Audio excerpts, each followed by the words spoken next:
Hello, আজকে সিক্সের birthday. তো ও বাইরে গেছিল ডান্স পারফরমেন্সে। তো আমি জাস্ট 30 মিনিট টাইম পেয়েছি বিকজ আমিও আজকে অনেকটা বিজি ছিলাম। তো 30 মিনিট টাইমের মধ্যে একটু ডেকোরেশন করেছি। রুমটা ছোট বাট আমার আনন্দটা অনেক বেশি। তো ওই 30 মিনিটের মধ্যে কি ডেকোরেশন করেছি, কিরকমভাবে করেছি দেখাচ্ছি। কেমন লাগবে বলবেন। আর ও আমি জানি দেখার পরে ভীষণ আনন্দ পাবে, ভীষণ এক্সাইটেড হবে। আমি জাস্ট দেখাচ্ছি। কেকটাকে এরকমভাবে ডেকোরেট করেছি উইথ ফ্লাওয়ার্স। পরে এরকম ঝুলিয়েছি চারিদিকে। এরকমভাবে ঝুলিয়েছি। লাইটটা আমার মনে হয় লাইট অফ করলে দারুণ লাগবে। আর এই সবগুলো আমরা ইউজ করবো ফটো তোলার সময়। অনেক অনেক ফটো তুলবো। আর এটাকে পড়ানো হবে। আর এটা একটা ব্যাচ, আমার লেখা বার্থডে গার্ল। তো লাইটটা নেভানোর পরে দেখা যাক কিরকম লাগে। Light off. Yes, totally party mood. You like the decoration? ওর হাসি দেখে আশা করি সবাই আপনারা বুঝতেই পাচ্ছেন যে ও ভীষণ খুশি হয়েছে।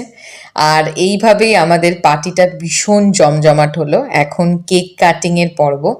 আমার যেহেতু 1 মিনিট টাইম, তাই একটু বাড়াতে হচ্ছে। আর এই হচ্ছে ডিলিশিয়াস খাবার, যেটা আমরা সবাই মজা করে দারুণ